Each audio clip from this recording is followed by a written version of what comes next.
Bismillahirrahmanirrahim. Assalamualaikum warahmatullahi wabarakatuh. Alhamdulillah wassalatu wassalamu ala Rasulillah wa ala alihi wa ashabihi wa man tabi'ahum bi ihsanin ila yaumiddin. Amma ba'du. Ma'asyiral muslimin rahimakumullah. Kita lanjutkan materi kita kali ini tentang hari dilarangnya berpuasa.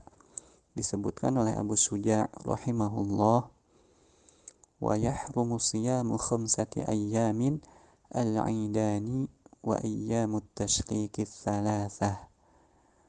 Wa yahrumu siyamu khamsati ayyam, dan diharamkan berpuasa pada 5 hari. Al-'idani, 2 hari raya, wa ayyamut tashriqi thalathah, dan hari tasyrik yang 3. Maksudnya al-'idani 2 hari raya, yaitu hari raya Idul Fitri dan hari raya Idul Adha. Kemudian yang 3 hari lagi ayyamut tasyrik, hari-hari tasyrik. Tanggal berapa? Tanggal 11, tanggal 12, dan tanggal 13 Zulhijjah. Ini yang diharamkan berpuasa. Jadi ada 5 hari yang diharamkan berpuasa. Yang pertama dan yang kedua itu hari raya ya. Yang pertama Idul Fitri, kemudian yang kedua hari raya Idul Adha, kemudian hari tasyrik. Ada 3 hari, tanggal 11, tanggal 12, dan tanggal 13 Zulhijjah. Ma'asyiral muslimin rahimakumullah. Puasa pada hari Id, ya, baik itu Idul Fitri atau Idul Adha, ini dilarang.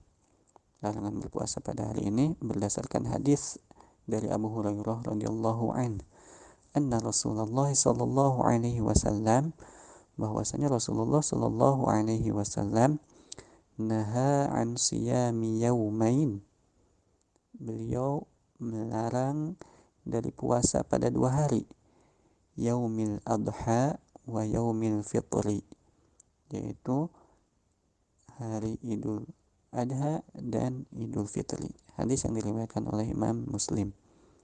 Ma'asyiral muslimin rahimakumullah. Jika dikatakan dilarang, berarti tidak sah berpuasa pada hari Idul Fitri ataupun Idul Adha. Bahkan inilah yang disepakati, ada ijma' dari para ulama. Jadi diharamkan berpuasa pada kedua hari tersebut, dan yang melakukannya dinilai berdosa. Diharamkan berpuasa pada hari tersebut, hari raya Idul Fitri atau Idul Adha, maka orang yang melaksanakan puasa pada hari itu dinilai berdosa karena ibadahnya sendiri termasuk maksiat ya. Contohnya yang menjalani puasa sunnah ya, atau puasa wajib ya. Puasa sunnah contoh hari raya Idul Fitri tanggal 1 Syawal ya.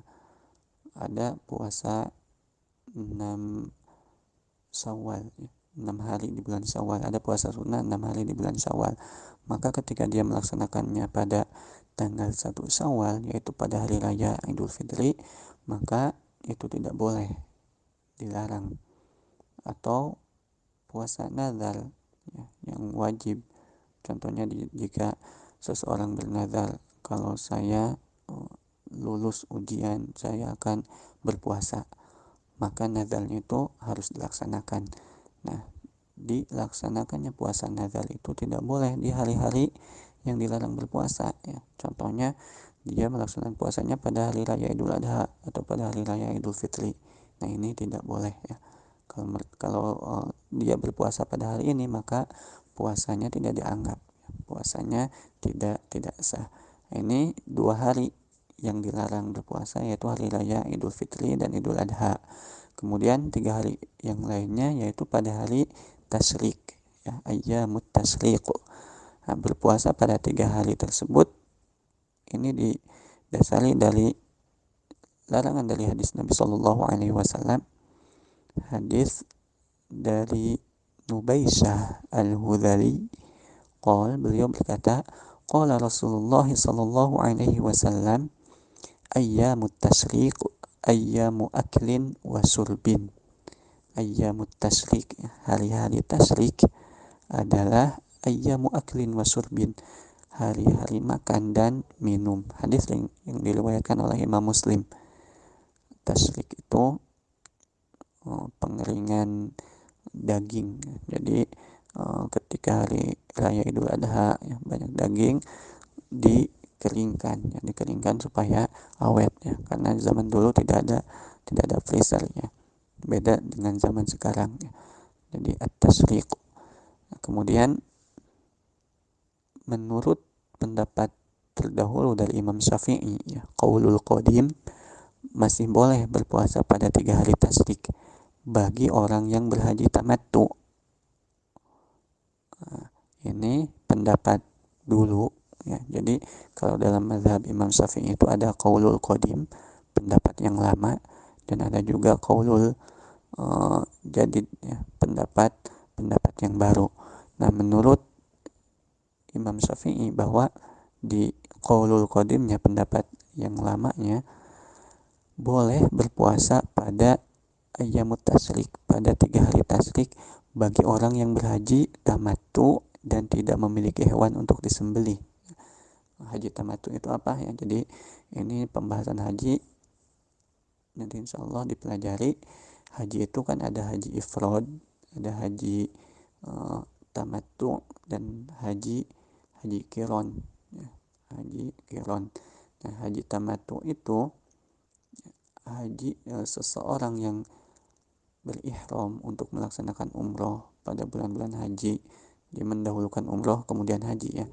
Seseorang yang berihram untuk melaksanakan umroh pada bulan-bulan haji, yakni bulan Syawal, Dzulqa'dah, kemudian 10 hari pertama dari bulan Dzulhijjah. Ketika memasuki kota Mekah, kemudian menyelesaikan umrohnya dengan melaksanakan tawaf umroh, sa'i umroh, lalu kemudian bertahallul dari ihramnya dengan cara memotong pendek atau mencukur sebagian rambut kepalanya. Lalu kemudian dia tetap dalam kondisi halal, tidak berihram, hingga nanti datangnya hari tarwiyah, yaitu tanggal 8 Dzulhijjah. Nah, pada hari tarwiyah ini, tanggal 8 Dzulhijjah ini, berihram kembali dari Mekah untuk melaksanakan hajinya hingga sempurna.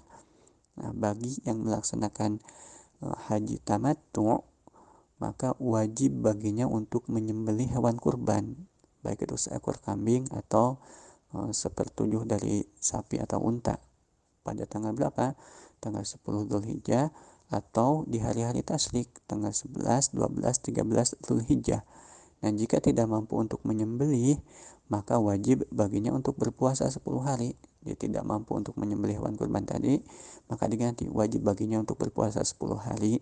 3 hari diantaranya boleh berpuasa di waktu haji. 7 hari sisanya nanti boleh dilaksanakan ketika pulang kampung. Nah, menurut pendapat Imam Syafi'i, pendapat yang lama, bahwa boleh berpuasa di 3 hari tasrik ini. Tapi masyaallah muslimin rahimakumullah, sedangkan qaulul jadid, pendapat yang terbaru, berpuasa pada hari tasrik tetap terlarang. Nah, jika kita memilih qaulul qadim ya, pendapat lama, itu bukan berarti kita membolehkan untuk orang selain haji tamattu untuk puasa saat itu. Bahkan berpuasa saat itu dihukumi haram. Itu di penjelasan kitab Kifayatul Akhyar. Kemudian masyaallah muslimin rahimakumullah, selain 5 hari yang diharamkan berpuasa, ada juga hari yang dimakruhkan. Nah, di dalam kitab Abu Suja ini disebutkan, wa yukrahu shaumu yaumis syakk illa an yuwafiqa 'adatan lahu aw yasilahu bima qablahu. Wa yukrahu shaumu yaumis syakk, dimakruhkan berpuasa pada hari yang meragukan. Yaumus syak itu hari yang meragukan. Illa an yuwafiqa 'adatan lahu aw yasilahu bima qablahu, kecuali jika berpuasa dengan kebiasaan puasanya atau bersambung dengan hari sebelumnya. Ini puasa pada hari syak, hari yang meragukan. Yang dimaksud hari syak itu tanggal 30 Sa'ban. Abu Suja lebih memilih pendapat makruh bagi yang berpuasa di hari yang meragukan. Tapi yang jadi pegangan dalam mazhab Syafi'i, larangan dari berpuasa pada hari syak adalah larangan haram. Ammar bin Yasir pernah berkata, "Man shoma yaumas syakki faqad asa Abul Qasim." Barang siapa yang berpuasa pada hari yang meragukan, hari syak, maka ia telah mendurhakai Abul Qasim. Abul Qasim ini maksudnya Rasulullah Shallallahu Alaihi Wasallam. Masyaallah muslimin rahimakumullah, kecuali orang yang punya kebiasaan berpuasa, yaitu bertepatan dengan hari puasa Daudnya, contohnya hari puasa sehari tidak, sehari puasa sehari tidak, atau puasa Senin Kamis, bertepatan dengan tanggal 30 Saban.